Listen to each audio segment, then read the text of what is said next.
We are always looking at the same things. We are always looking at Picasso, Van Gogh, Mondrian, always the same names. There were thousands and thousands of artists, just as good as these, or in my opinion, much better than these. So I'm going to show you examples of painters. Nobody knows this man. Who is Albert Bierstadt? Tell me. Of course not. Let's open one of his images, please. These paintings were made mostly from imagination and memory. Until the 19th century, 99% of all the paintings you see in museums, they were painted from memory or from imagination, including the Mona Lisa, the frescoes from the Sistine Chapel. Very rich people were always busy doing war. They didn't have time to sit and pose for a painter. So what painters would do is they would make quick sketches from reality, what were called studies. And then they would take those studies to the studio and paint based on the studies and based on memory. Okay? Next image by Bierstadt, please. Another example. You can see the magical qualities of the light. It's like a dream world. Because again, reality doesn't look like this. This transcends reality. Poetry. There is a poetic quality about good classical painting. Next artist. Of course you don't know this artist. Yeah, who knows these people? Ivan. Look, Amazon. Pay attention. I could not find one single good photo of the painting in official museums. Even the museums that have this painter don't have the paintings on the website. This is happening with classical masters of the 19th century, being removed from public viewing. Again, painted from memory and imagination. Next image. It's a shipwreck. The boat is going to sink. The movement in the water. I mean, this is better than Turner. Everybody's looking at Turner, and nobody knows this painter. Next image by him. Look at the quality of the transparency of the water and the texture of the foam. Again, what website is representing him? Canvas Star. This is shocking. Why aren't curators, museums and collectors exhibiting this kind of art? Now, next image. I put a few by him because he's very popular in Turkey, but in the West, nothing. Beautiful. The quality of the light, the movement. And they're asking for help, who knows? But the disaster has happened. And finally, one more image by the same artist. All these fantastic painters are being extremely badly photographed. This is shocking because even an iPhone can do a better photo than this. Contemporary artists, contemporary curators, contemporary whatever, they're taught since the beginning to despise this type of painting. They are told that this is not real art. Real art must be a pile of rubbish in the middle of the Guggenheim. So, another artist I would like to show you. Gustave Courtois. Yes, this is Dante with Virgil looking into hell with all the dead souls asking for help. Look at the incredible expressions, the psychology, the hypersimplification in the shadows that I was teaching you before. It's so important. K-pop generation would be painting the lips, the eye, the ears, and totally kill the mystery, and totally kill the poetry. John Martin. Finally, one big museum is showing his work, Tate. It's the end of the world, and these paintings are apocalyptic. You have everything from volcanic explosions, to lightning, to earthquakes. And of course, little people there are nothing in front of nature and in front of God's wrath, God's anger. Of course, all these paintings were made from imagination and from memory. I don't know if it's possible to zoom in a little bit in the central section.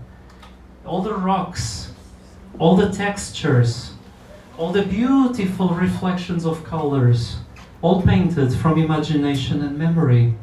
So next image, you see a man climbing a stone. Let's enjoy all the sections. You have a river that you cannot cross. The water is too violent. Up there, you have very scary mountain peaks and cliffs. Nature in this type of painting is dangerous. Nature can kill you, and it can. It's real. But again, the beautiful haunted quality of this painting comes from the hypersimplification of shadows.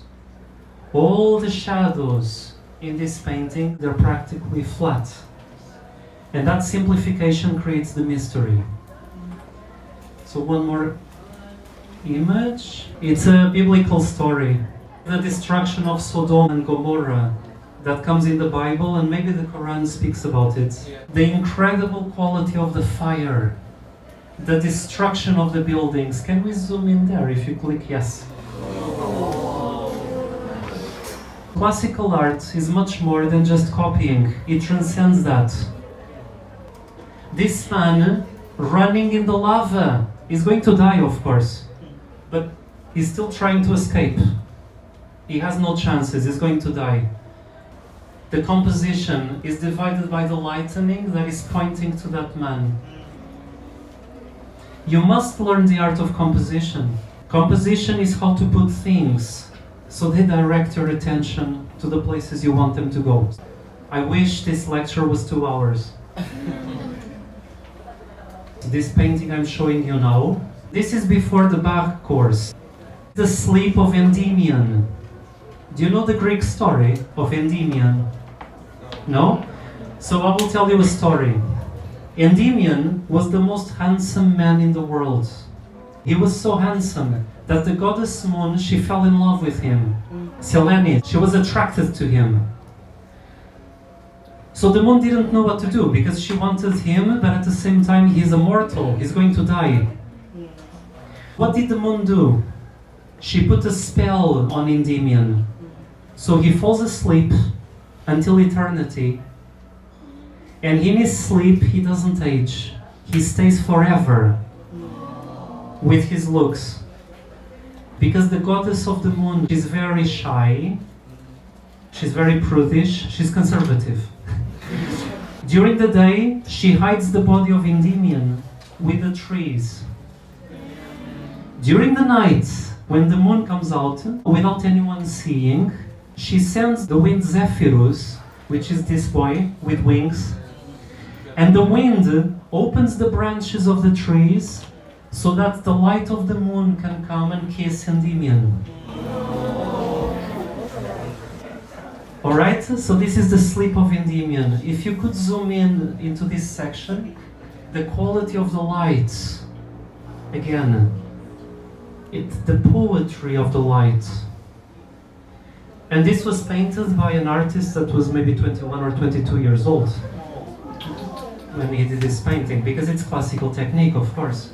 They could do it. Alright, let's try to save time. Next image. Leon Bonnat.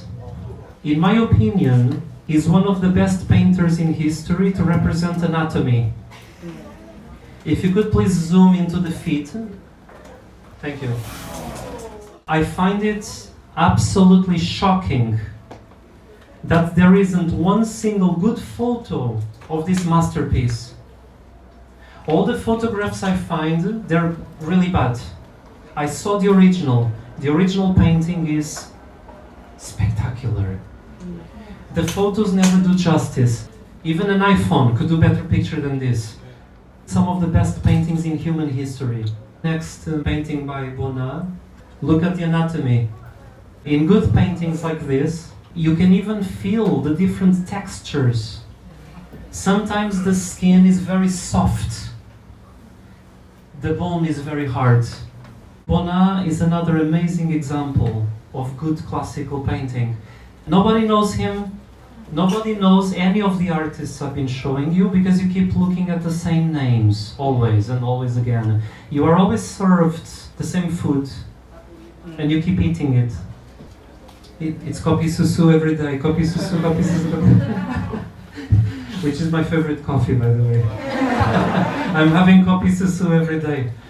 It's the same with painting. We're always looking at the same paintings. We are not learning from different styles. This is again a biblical story. It's the story of Job. And Job is tested by God. The devil and God, they're betting. By the way, gambling is haram, so I don't understand these stories. But the devil says, I bet that if you send a lot of diseases and a lot of misfortune to Job, he is going to curse you. He's going to stop worshipping you. He'll be tested. And God sends everything. Poverty, disease, all his children die, the wife dies, everybody dies, and he's left alone on top of rubbish. He had nowhere else to live because his village sent him away. Nobody wanted him anymore, no friends, nothing. But he's still praying to God. So, let's go to the next image. Contemporary art didn't create anything. And classical painters could easily paint like modern artists. This is an example of a classical painting that was left in the sketch stage. But it has all the qualities that we nowadays say it's very expressive. Contemporary artists didn't create anything new. When you look at contemporary art with brush strokes, that was not a revolution. Every classical painter used to paint like that. In two circumstances, or during the sketch to make a study, or when a painting is left unfinished. In the beginning, classical paintings look like this, because you give the first brush strokes to get the paint, and then you layer, you put paint on top of paint on top of paint until you get the result you want. So I just wanted to show you another surprise for you, because you probably thought this painting is from the 20th century and very modern, and etc. Now let's look at Bastien Lepage. You know the story of Joan of Arc? She was the French leader. She heard voices that she thought were from God, commanding her to go and liberate France from the English. So she becomes a general. She goes to war. She leads the army. And this is the moment where she's listening to the voices. And if we could zoom in into her face, the eyes, the haunted quality, because she's receiving messages from heaven. If you zoom out again, you have figures that come from heaven and are speaking to her. She doesn't see them. She doesn't see the ghosts. She doesn't see the spirits, but she hears them. Do you understand?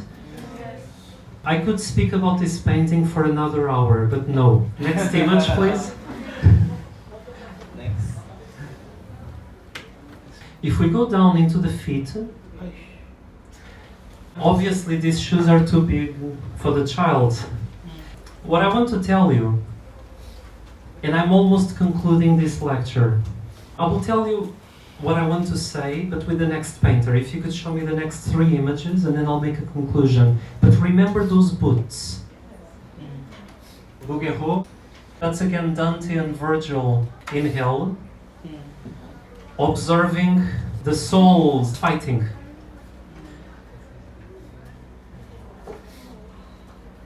Look at that knee. The expressive quality, look at this. Can we zoom a bit more in the hand? You really feel the texture of the flesh. Just to complete the other 2 images. This represents the night. And the night, she's appearing with the creatures of the night, like bats and stars. But the night is still uncomfortable because there is still too much light. So this is the beginning of the night, but she's still fighting the day. She doesn't like the day. And you have this wonderful movement of the fabrics. She's wearing black, of course, because she is the night. The beautiful silhouette of the fabrics, very elegant shape. beautiful feet, fantastic. So stunning anatomy. Have you ever tried to draw feet? Yes. Okay, you know it's not easy, right? Such beautiful position of that second foot. I really love this shape and how it's resting on top of the other foot. Now, let's look at his last image, the Pietà.